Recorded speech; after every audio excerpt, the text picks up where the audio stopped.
하실 수 있느니라. 아멘. 아멘. 여러분, 오늘 설교 제목이 반말이어서 죄송합니다. 여러분 아시는 것처럼 저는 1청년부를 담당하고 있습니다. 그래서 제가 오늘은 좀 의도적으로 우리 청년들 들으라고 하는 설교를 하려고 합니다. 그래서 설교 제목을 좀 친근하게 정했습니다. 한 가지 더 죄송한 말씀은 제가 오늘은 주로 이쪽을 보면서 청년들을 향해 눈빛을 향하며 설교를 해야 할 것 같습니다. 이쪽에 계신 성도님들 너무 서운해하지 마시기를 바랍니다. 말씀을 전하려고 준비할 때 청년들을 위한 말씀을 전해야겠다는 생각이 들었습니다. 어떤 말씀을 전할까 고민을 많이 했습니다. 그때 하나님께서 생각나게 하신 주제가 신앙생활이었습니다. 신앙생활. 이번에 갑자기 생각한 건 아닙니다. 우리 청년들이 신앙생활 잘 하면 좋겠다는 마음이 늘 저에게 있습니다. 사실 이 주제를 정하고 말씀을 준비할 때 저는 여러분에게 좀 강하게 권면해야겠다고 생각했습니다. 강하게, 아주 억압적으로, 압박하며 강하게 권면하는 메시지를 전해야겠다라고 생각했는데, 그런데 말씀을 묵상하며 좀 생각이 바뀌었습니다. 지금 그게 뭐냐고, 똑바로 좀 하라고, 그래서 하나님이 기뻐하시겠냐고, 왜 그렇게 하냐고 하는 말씀을 드리려고 했지만, 그런데 제 마음이 좀 달라졌습니다. 그렇게 제 마음이 바뀌게 된 계기는 이런저런 경로로 여러분들이 지금도 참 많이 수고하고 있다는 것을 알게 되었기 때문입니다. 그리고 나름대로 신앙생활을 잘 하기 위해서 노력하고 있는 모습도 제가 보았기 때문에 그렇습니다. 물론 일률적인 잣대를 들이대면 어떤 사람은 좀 모자라고 다른 어떤 사람은 더 모자라 보일 수도 있을 겁니다. 그런데 나름 주어진 삶의 여건에서 최선을 다하려고 하는 청년들이 우리 공동체 안에 있습니다. 말씀을 시작하기 전에 먼저 여러분에게 하고 싶은 말은 그동안 참 수고 많았다는 말입니다. 여러분 참 수고 많았습니다.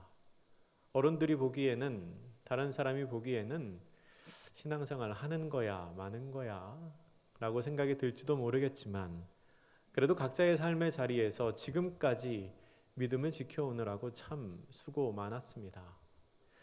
교회 봉사하느라고 수고 많았습니다. 특별히 이번 여름 성경학교, 유아부, 유치부, 그리고 이번 주에 있을 아동부까지 돕느라고 애쓴 청년들 참 고생했습니다. 그리고 바쁜 중에도 예배의 자리를 잊지 않기 위해 한달음에 달려온 여러분 참 수고 많았습니다. 멀리에서도 이 주님의 몸된 교회를 잊지 않고 늘 주일마다 오는 여러분 참 수고 많았습니다. 그런데요, 우리가 지금 그렇게 수고하고 있기는 하지만 그럼에도 불구하고 더 해야 할 일이 있습니다. 지금 여러분들 많이 애쓰고 있는 거 압니다. 그런데 미안하지만 그 상황에서도 우리가, 여러분과 제가 더 해야 할 일이 있습니다. 오늘 우리가 함께 읽은 이 본문은 재물이 많은 청년에 관한 이야기입니다. 어느 날 한 청년이 예수님께 다가와서 이렇게 묻습니다. 선생님이요, 내가 무슨 선한 일을 하여야 영생을 얻을 수 있겠습니까? 그는 영생에 관심이 있는 사람이었던 것 같습니다. 상당히 수준 높은 신앙인이었을 겁니다. 그런데 그 영생을 얻는 도구가 선한 일이라고 생각했던 것 같습니다. 그는 선한 일을 얼마나 더 많이 해야 내가 영생을 얻을 수 있습니까? 그렇게 물었습니다. 선한 일을 묻는 그에게 예수님은 계명을 지키라고 말합니다. 그가 어떤 계명이냐고 반문하자 예수님이 이렇게 말씀하십니다. 오늘 본문 18절 19절 말씀 우리 같이 한번 다시 읽어보겠습니다. 18절 19절입니다. 시작. 이르되 어느 계명이오니까? 예수께서 이르시되 살인하지 말라, 간음하지 말라, 도둑질하지 말라, 거짓 증언하지 말라, 내 부모를 공경하라, 내 이웃을 내 자신과 같이 사랑하라 하신 것이니라. 아멘. 예수님께서 말씀하신 이 내용은 십계명에 나오는 겁니다. 우리가 잘 아는 내용이지만 사실 지키기는 쉽지 않은 내용입니다. 그런데 이러한 계명을 지키라는 예수님의 말씀에 그가 뭐라고 대답을 합니까? 20절은 이렇게 기록합니다. 그 청년이 이르되 이 모든 것을 내가 지키었사온데 아직 무엇이 부족하니까? 그는 아주 놀라운 대답을 합니다. 그 모든 계명을 자기가 다 지키고 있다는 겁니다. 살인, 간음, 도둑질은 물론 하지 않았고 부모님도 잘 공경하고 있고 이웃을 내 몸처럼 사랑하고 있다는 겁니다. 그는 과연 선한 일로 영생에 들어갈 만한 사람이었습니다. 그렇게 자신이 있으니까 아마 질문했겠지요. 그런데 그런 그에게 예수님은 다시 한번 이렇게 말씀하십니다. 본문 21절 말씀입니다. 우리 같이 한번 읽겠습니다. 시작. 예수께서 이르시되 내가 온전하고자 할진대 가서 내 소유를 팔아 가난한 자들에게 주라. 그리하면 하늘에서 보화가 내게 있으리라. 그리고 와서 나를 따르라 하시니. 아멘. 예수님은 청년이 생각하지도 못한 이야기를 하십니다. 그에게 계명을 다 지켰다면 그러면 이제는 네가 가지고 있는 것 다 팔아서 가난한 사람들에게 주고 나를 따라오라는 겁니다.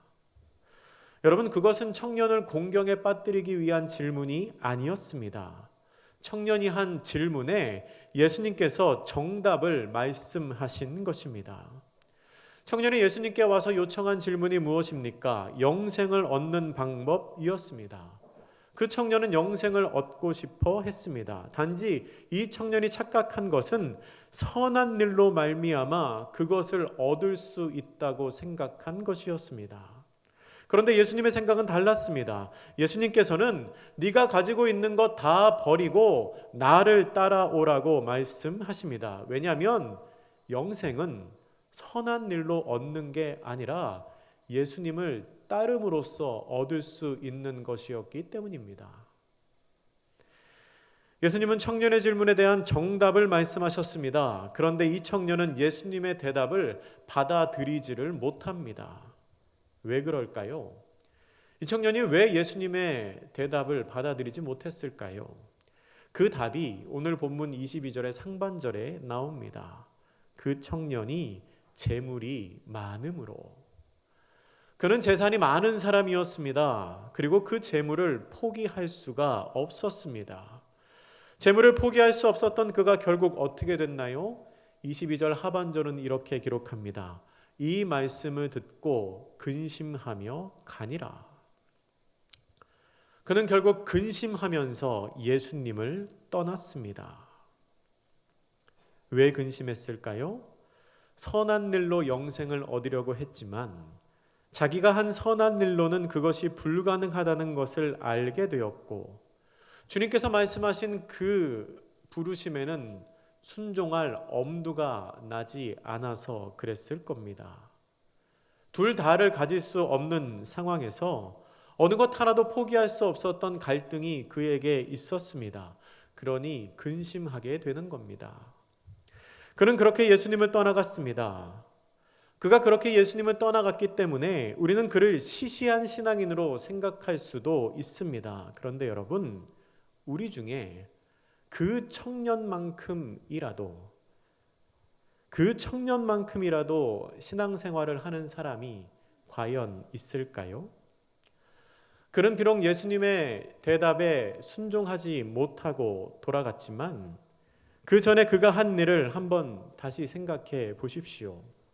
다시 말하지만 그는 살인, 간음, 도둑질은 물론 하지 않았고 부모님도 공경했으며 거짓 증언도 하지 않았고 이웃을 내 몸처럼 사랑한 사람이었습니다. 혹시 여러분 중에 살인이나 간음한 사람 있으십니까? 없으시겠죠?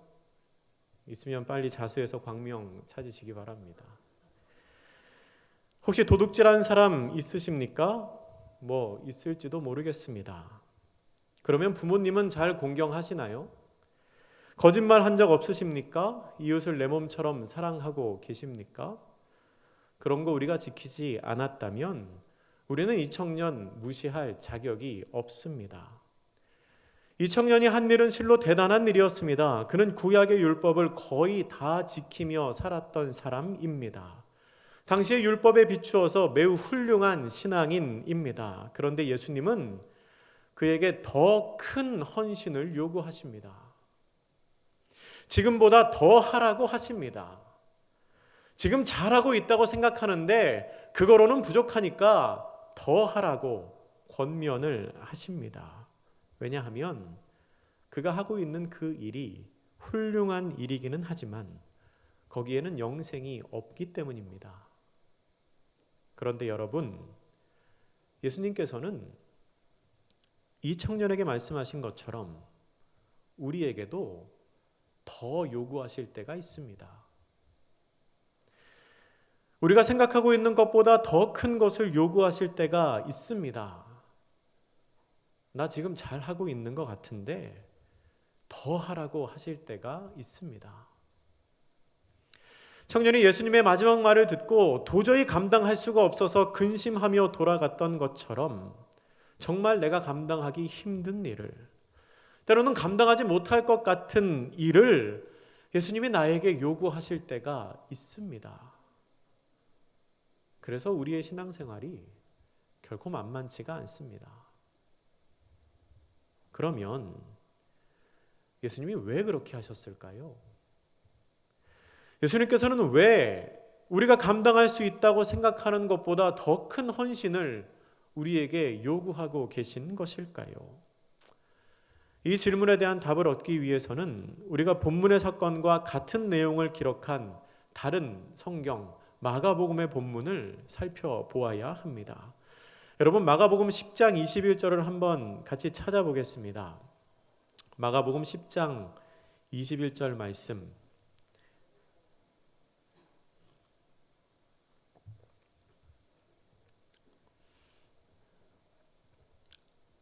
마가복음 10장 21절 찾으셨으면 우리 같이 읽겠습니다. 시작. 예수께서 그를 보시고 사랑하사 이르시되 내게 아직도 한 가지 부족한 것이 있으니 가서 내게 있는 것을 다 팔아 가난한 자들에게 주라. 그리하면 하늘에서 보화가 내게 있으리라. 그리고 와서 나를 따르라 하시니. 아멘.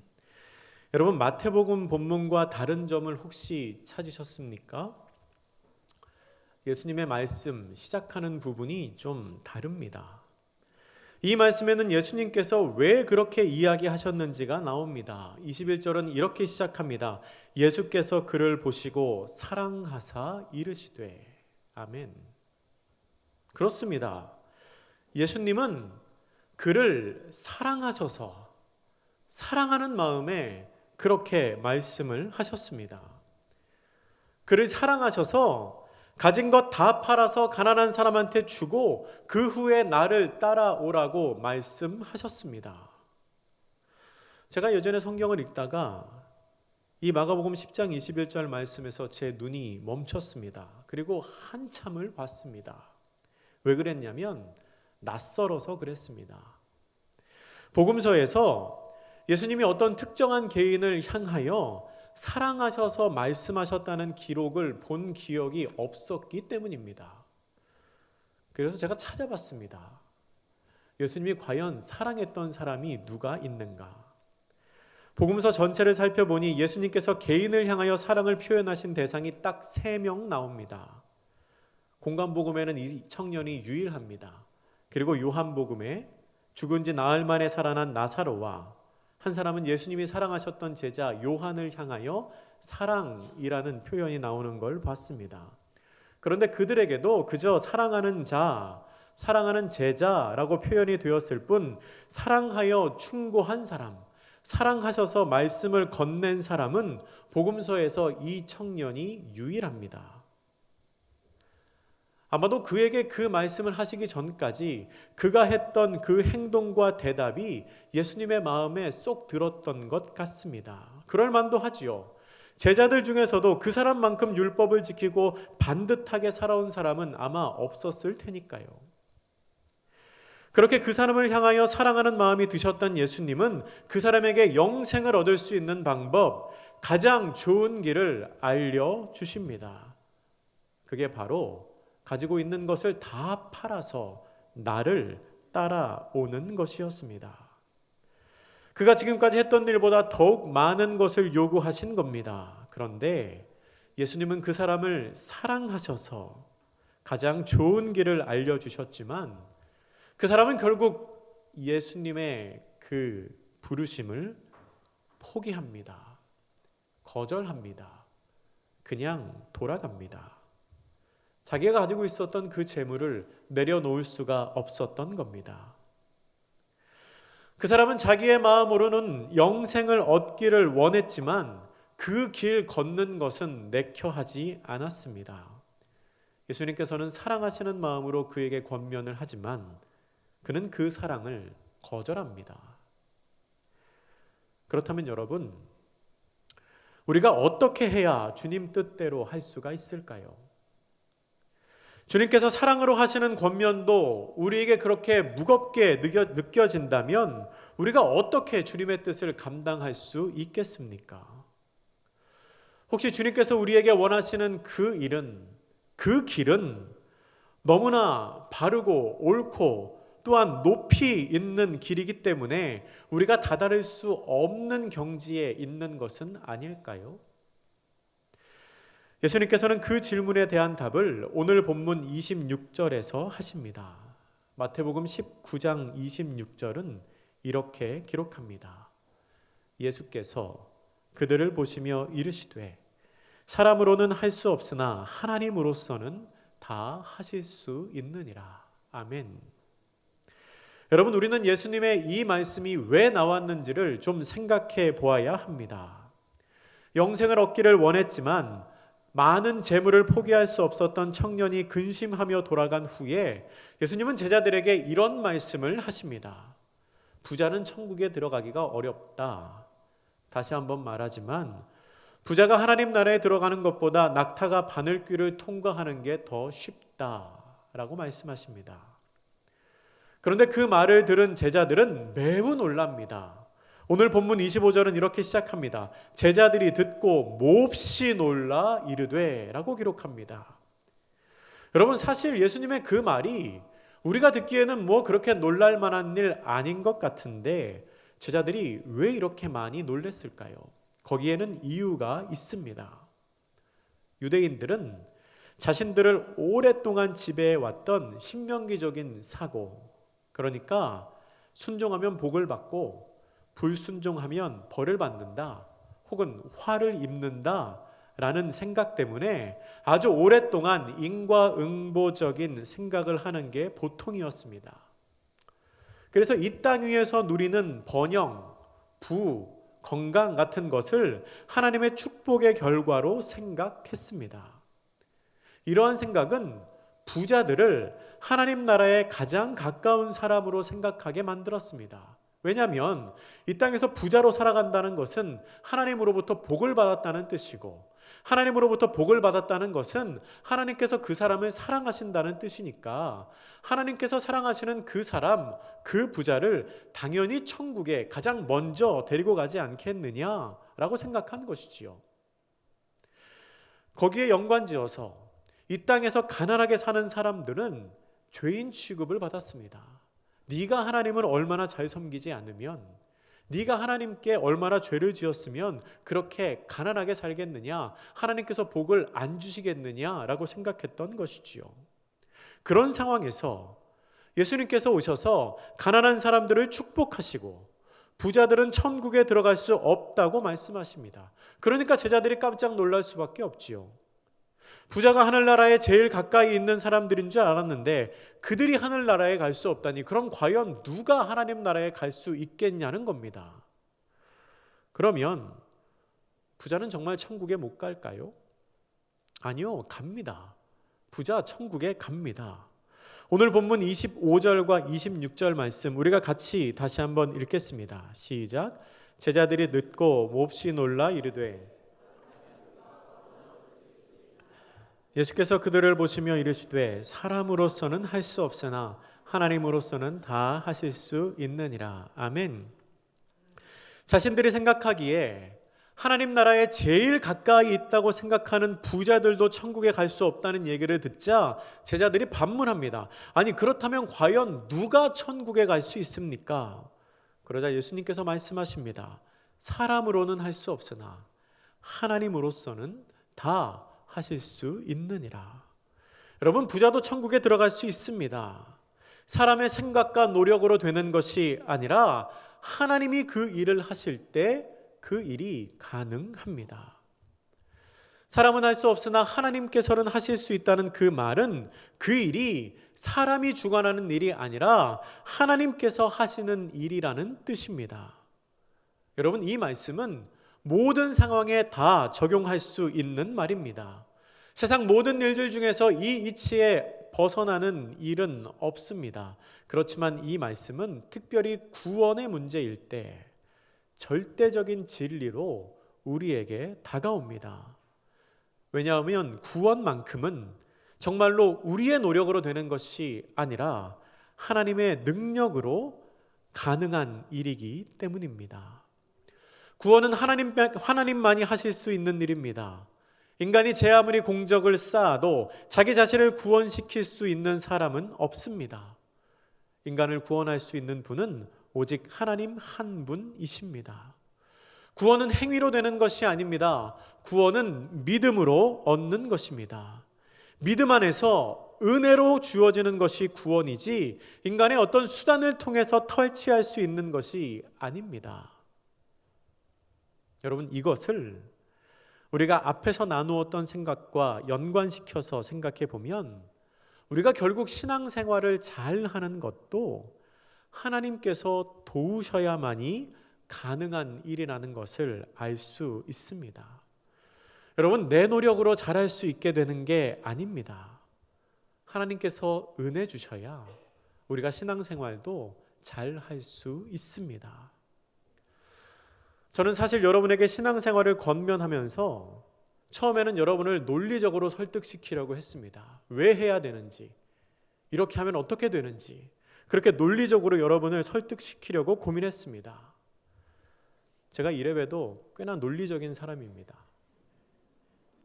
그런데 여러분, 그게 아닙니다. 제가 잘못 생각했습니다.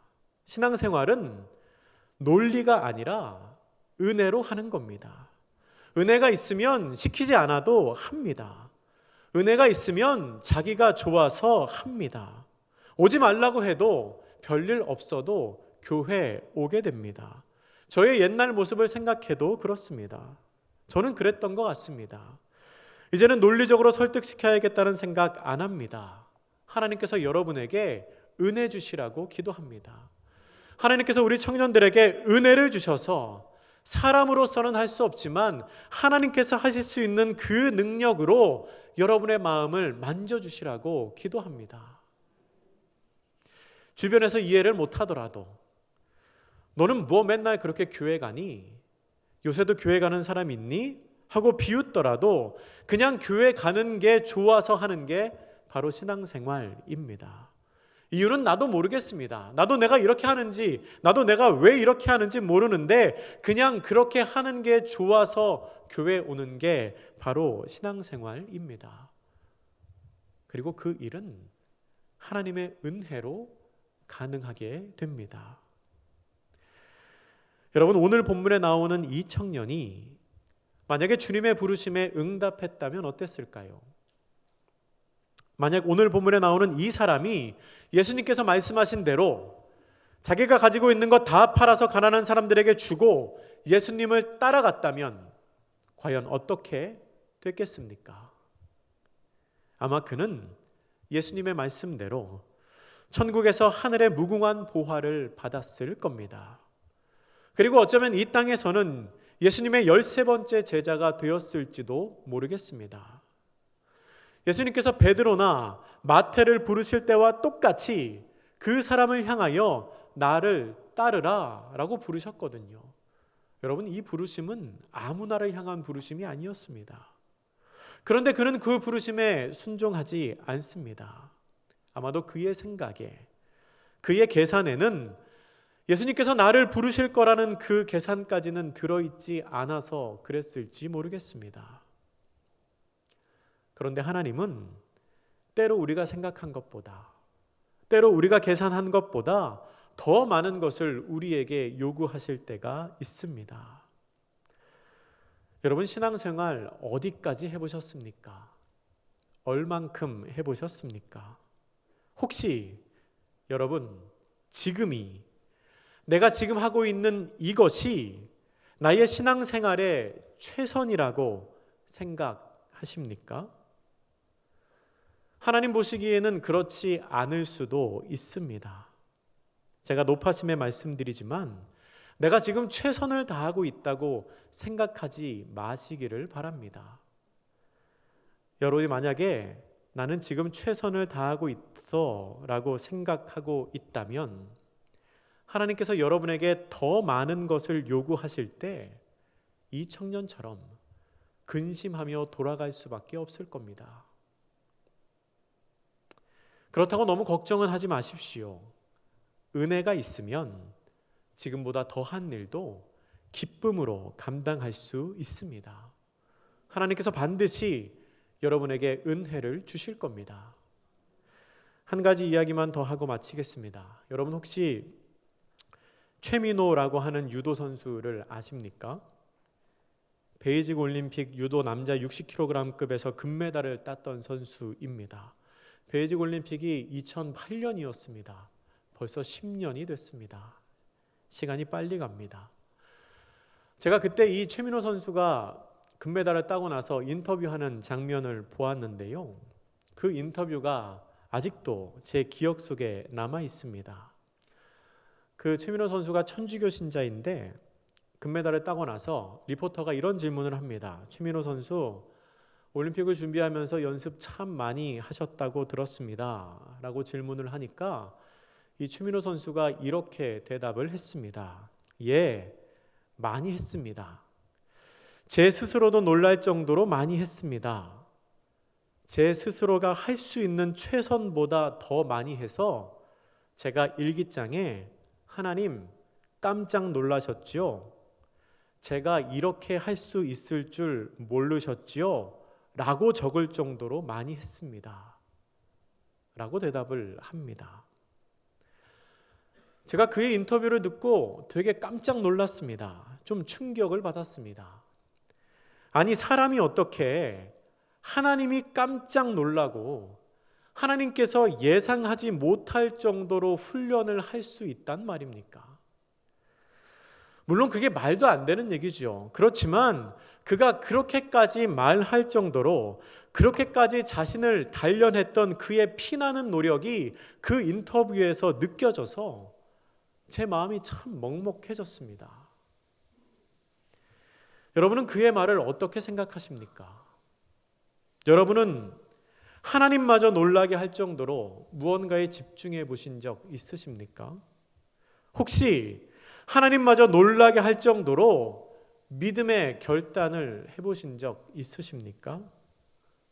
그게 아니라면 내가 이 일을 이렇게까지 했습니다 라고 하나님께 자랑할 만한 믿음의 행동이 혹시 있으십니까? 때로 하나님께서는 우리의 생각보다 더 큰 것을 요구하실 때가 있습니다. 그런데 그때 오히려 하나님의 그 요구를 뛰어넘는 놀라운 믿음의 행동이, 하나님마저 깜짝 놀라게 할 믿음의 결단이 우리에게 있다면 얼마나 좋을까요? 그러한 결단이 우리 청년의 때에 있으면 참 좋겠습니다.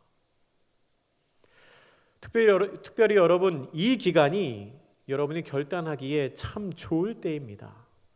대학생 청년들은 방학을 맞이한 이때 그동안 하지 못했던 일에 한번 도전해 보시기를 바랍니다.